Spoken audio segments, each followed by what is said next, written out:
21 जून 2022 महाराष्ट्र की सियासत में अचानक बड़ा भूकंप आया। उद्धव सरकार के दिग्गज मंत्री और शिवसेना के कद्दावर नेता एकनाथ शिंदे अचानक नॉट रीचेबल हो गए।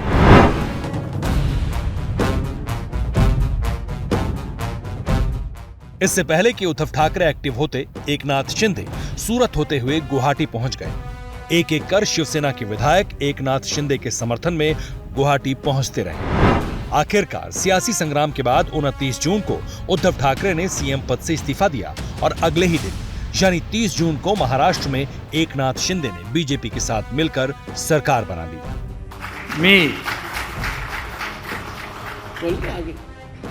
एकनाथ संभाजी शिंदे ईश्वर साक्ष शपथ घेतो की तब एकनाथ शिंदे गुट के विधायकों ने उद्धव ठाकरे पर एनसीपी के हाथों खेलने का आरोप लगाया था।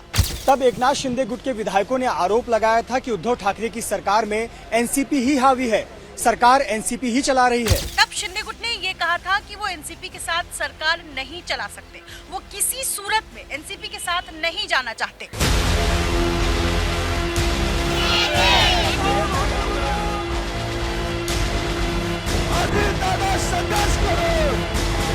अजित अनंतराव पवार गांभीर्यपूर्वक दृढकथन करतो की ये महाराष्ट्र की सियासत की ताजा तस्वीर है। एक साल पहले जिस एनसीपी का विरोध कर एकनाथ शिंदे और उनके समर्थकों ने उद्धव का साथ छोड़ा था, आज उसी एनसीपी के चेहरे रहे अजीत पवार शिंदे सरकार में डिप्टी सीएम है।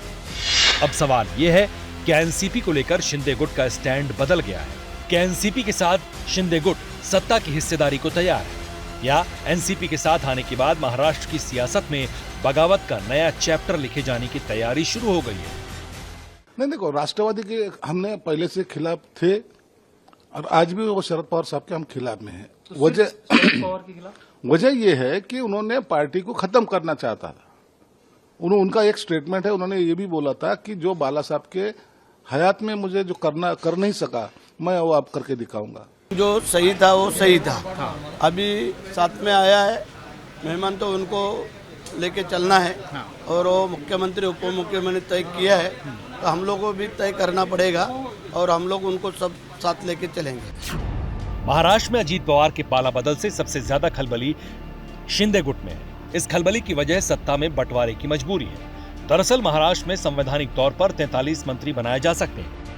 अभी एकनाथ शिंदे गुट के 10 मंत्री हैं, बीजेपी के 10 मंत्री हैं, अजित पवार गुट के 9 मंत्री हैं, यानी कैबिनेट में अब 14 और मंत्री बनाए जा सकते हैं। सत्ता के लिए उद्धव का साथ छोड़ने वाले शिंदे गुट के विधायकों को उम्मीद थी कि उन्हें कैबिनेट विस्तार में मंत्री पद मिलेगा, लेकिन साथ आए एनसीपी के 9 विधायकों को तत्काल मंत्री पद मिल गया, जबकि शिंदे समर्थक विधायक 1 साल से इंतजार कर रहे हैं। दूसरी तरफ अजित पवार की एंट्री के बाद अब बाकी बचे मंत्री पद का बंटवारा भी तय है। ये बात शिंदे गुट के विधायकों को नाराज कर रही है कि अगर हमारा एक भी मंत्री नहीं आएगा तो भी चलेगा, हमारे नेता मुख्यमंत्री बन गए, वो हमें न्याय देंगे और सचमुच में ना कि सिर्फ हमें, वो पूरी महाराष्ट्र की जनता को न्याय दे रहे हैं और इसके बारे में हमें बहुत खुशी है। अपने खेमे में असंतोष का सुर सुनते ही सीएम एकनाथ शिंदे एक्टिव हो गए हैं। शिंदे मंगलवार को अचानक ही नागपुर से मुंबई पहुंचे। मुंबई में शिंदे गुट वाली शिवसेना कोर कमेटी की बैठक हुई। बैठक में मौजूदा हालात पर चर्चा हुई। सूत्रों के मुताबिक इस बैठक में शिंदे गुट के विधायकों ने मौजूदा हालात को लेकर नाराजगी भी जताई। देखिए, कुछ आमदारों में वो भले बीजेपी के रहो या सेना के रहो, नाराजगी जरूर रहती है। उनको लगता है कि भाई अब ये जो आए तो सत्ते में हिस्सेदारी उनको मिली है, तो कहीं न कहीं अपने को थोड़ा सा साइड ट्रैक किया गया, ये वो भी मानते। लेकिन सीएम ने और डीसीएम ने बोला है कि ऐसा कुछ होगा नहीं, आपको सबको न्याय दिया जाएगा। ऐसा नहीं होता कि एक रास्ता बंद होने से दूसरा रास्ता खुलता नहीं, सभी रास्ते खुले हैं। इसलिए नाराजगी में ये बात सही है कि कुछ लोगों को जो अभी 9 कैबिनेट उनको दिए गए, तो जायज है कि वो 9 कैबिनेट में के कुछ कैबिनेट तो सेना बीजेपी पे जाएंगे ना, तो वो कम तो जरूर हुए और उसका थोड़ा सा नाराजगी उसी वजह से है कि भाई अपने को जो और अपने पार्टी में जो मिलने वाला था, जो भले बीजेपी में हो या सेना में हो, अब वो कम हो गए। इसकी नाराजगी जरूर है, लेकिन वो नाराजगी मिटाने का काम सीएम डीसीएम करेंगे, ये वो मैं बार बार कह रहा हूं। शिंदे गुट के लिए परेशानी सिर्फ सत्ता के बंटवारे को लेकर ही नहीं है, सरकार में झगड़ा विभागों के बंटवारे को लेकर भी है। दरअसल चर्चा है कि सरकार में शामिल होने के साथ ही अजित पवार गुट ने अहम मंत्रालयों पर दावा किया है। सूत्रों के मुताबिक अजित पवार गुट ने वित्त मंत्रालय जैसे अहम मंत्रालय की मांग की है। अगर ये अहम मंत्रालय अजित पवार गुट को मिलते हैं तो फिर शिंदे गुट वहीं खड़ा नजर आएगा जहां 1 साल पहले खड़ा था। उद्धव से बगावत के वक्त शिंदे गुट ने आरोप ये भी लगाया था कि अहम मंत्रालय एनसीपी के पास है। इसे लेकर भी शिंदे गुट में अब असंतोष है। क्यों नहीं मिलेगा? उनको जरूर मिलेगा। अभी तो एक्सपेंशन होना है। ये तो एक्सपेंशन रुका हुआ था क्योंकि एनसीपी के लोग अंदर आना चाहते थे, तो उनके लिए शायद रुका होगा। अभी जो हमारे लोग अंदर आने वाले उनके लिए एक्सपेंशन हो जाएगा। शिंदे गुट के विधायकों की परेशानी की दूसरी वजह सुप्रीम कोर्ट में चल रहा केस भी है। दरअसल अब भी शिंदे गुट के 16 विधायकों पर अयोग्यता की तलवार लटक रही है। 2022 में जब एकनाथ शिंदे के नेतृत्व में शिवसेना में बगावत हुई थी, तब उद्धव गुट शिंदे के साथ गया। 16 विधायकों को अयोग्य ठहराने की याचिका विधानसभा अध्यक्ष राहुल नार्वेकर को सौंपी गई। विधानसभा अध्यक्ष ने अब तक इस मामले में कोई फैसला नहीं लिया है। उद्धव गुट अब विधानसभा अध्यक्ष के खिलाफ सुप्रीम कोर्ट पहुंच गया है।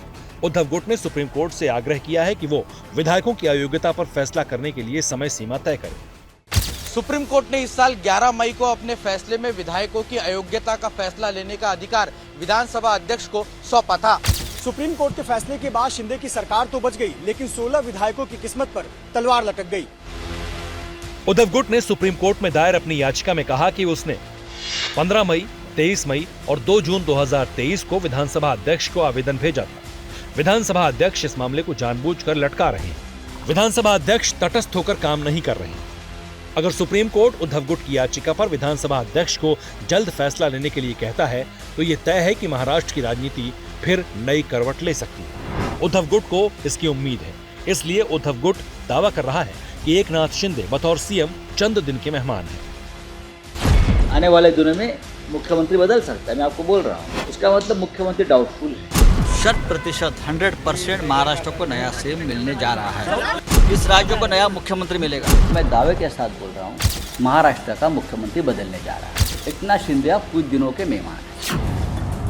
दरअसल ये चर्चा है कि अगर विधानसभा अध्यक्ष शिंदे गुट के 16 विधायकों को अयोग्य घोषित कर देते हैं तो शिंदे की सरकार अल्पमत में आ जाएगी। अभी महाराष्ट्र में शिंदे गुट के 40 विधायक हैं, बीजेपी के 105 विधायक हैं। सरकार को कुछ निर्दलीय विधायकों का भी समर्थन है। 288 सीटों वाली विधानसभा में बहुमत का आंकड़ा 145 है। 16 विधायकों के अयोग्य होने पर सरकार अस्थिर हो सकती है, इसलिए एनसीपी में तोड़फोड़ हुई। इसलिए उद्धव गुट का दावा है कि सूबे में अजित पवार सीएम बनेंगे, जबकि बीजेपी कह रही है कि 2024 तक तो सीएम शिंदे ही रहेंगे। जिस तरह से अजित पवार को लाया गया है, कोई जरूरत नहीं थी।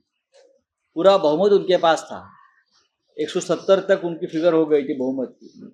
फिर भी अजित पवार जैसे सीनियर नेता को, उनके साथ कुछ एमएलए भी है, उनको लाकर शिंदे गुट के सामने चैलेंज खड़ा कर दिया। उनका बार्गेन पावर खत्म कर दिया। आने वाले दिनों में मुख्यमंत्री बदल सकता है, मैं आपको बोल रहा हूँ। संजय राउत पागल हो गए है। वो खुद का भवितव्य का सोच बोलना, हमारी सरकार का भवितव्य के बारे में मत सोच। हमारा सरकार मजबूत, 24 तक चुनाव होने तक हमारा सरकार रहेगा। एकनाथ शिंदे मुख्यमंत्री रहेंगे, चुनाव तक वो मुख्यमंत्री रहेंगे। इन सभी अटकलों पर चर्चा के लिए शिंदे अपने गुट के विधायकों के साथ लगातार चर्चा कर रहे हैं। मंत्री पद की उम्मीद लगाए एकनाथ गुट के विधायक नाराज हैं। शिंदे के सामने अब चुनौती गठबंधन में शामिल अजित पवार के साथ समन्वय की है, तो दूसरी तरफ अपने समर्थक विधायकों को जोड़े रखने की भी चुनौती है।